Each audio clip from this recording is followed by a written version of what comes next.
Okay, on this very quiet holiday weekend, and I just learned by accident it's not appropriate to say Happy Memorial Day, which kind of makes sense to me. So I shall simply acknowledge this is coming up on Memorial Day and need a little content on the site. So wanted to just go through my 12 main indexes that I follow, share some off the cuff remarks and reactions to them. I have not looked at these in advance.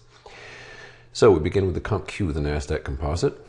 This goes back to the late 70s, and obviously a crackerjack week for them thanks to NVIDIA.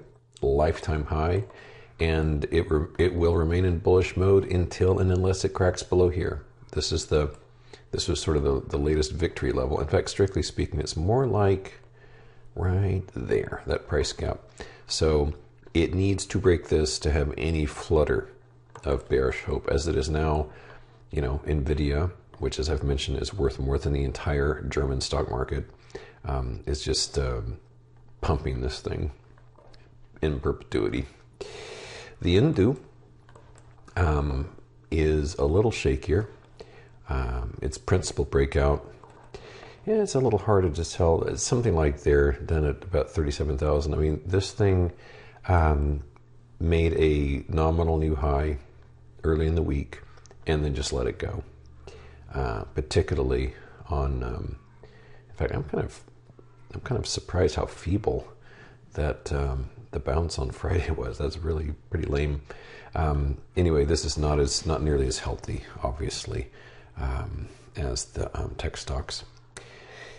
INDX, the NASDAQ 100, for the same reasons just cited on the CompQ, bullishly configured, and will remain so provided it stays above this 18,339.58 level. This is the gap. I don't know what it'll take to break the back of this tech rally. Interstellar war, maybe, I'm not sure. As it is now, everyone is completely infatuated with NVIDIA like I've never seen anybody infatuated before. So that's driving everything. I mean, it sure as hell better be in 5 years AI has solved all of Earth's problems, because that's how things are being valued right now. Otherwise, this is going to be the biggest joke in financial history. Here's the S&P 100, looking very healthy, and this was the latest breakout there. Right near lifetime highs, just no denying it. And of course, summer tends to be pretty positive. But we live in very odd times here. So I don't think any time-based notions really apply anymore. Here's the Russell 2000, which goes back to the first Gulf War. And much more interesting chart, very Fibonacci friendly, very range bound. We have been range bound on this for, 2 years and 5 months now. So approaching 30 months of just bang, bang, bang, bang, bang, bang, bang, bang, bang. And now we're up here. It seems the path that makes sense is lower. Probably it's not out of the question to challenge that thick blue line again sometime this summer. Semiconductor index obviously is very strong.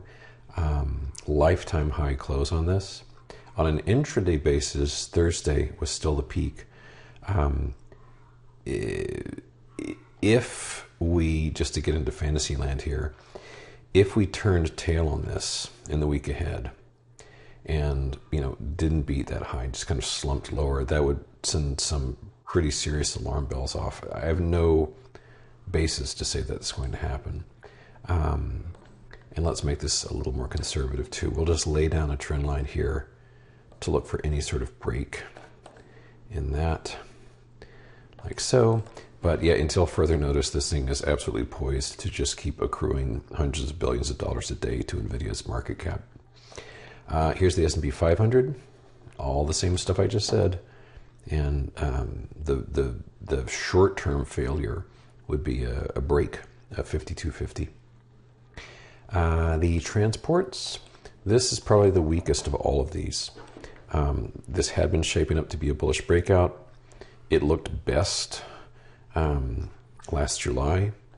It tried another effort here and has completely just farted its way into oblivion, just like blip, blip, blip, blip, blip. And so this breakout is not happening. And if the market in general begins to weaken, God willing, I think you're going to see this thing just melt. Here's the Dow Utilities, which used to be my favorite chart in the universe, but now it just kind of pisses me off. This one was so strong it busted above its Fibonacci, and this diamond pattern is very cute and so forth. Maybe it'll all work out eventually. As it is now, I just sort of shrug my shoulders at the whole thing.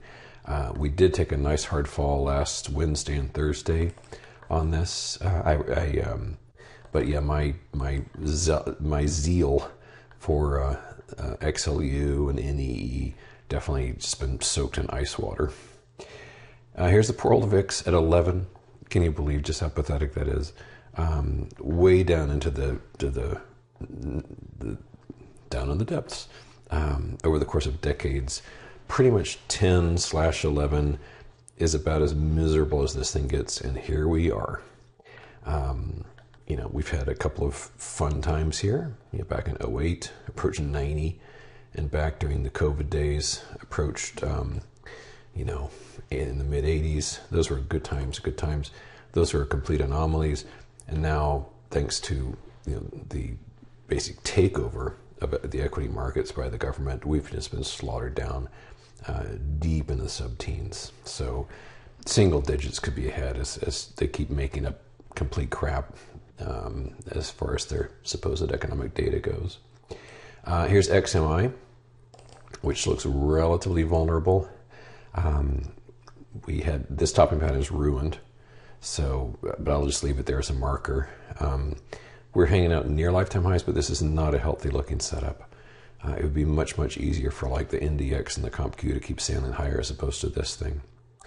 And finally, the XOI, which is one of the more inscrutable graphs out there, used to be kind of nice, regular, pump and dump. You get these kind of booms and busts sort of mentality going on.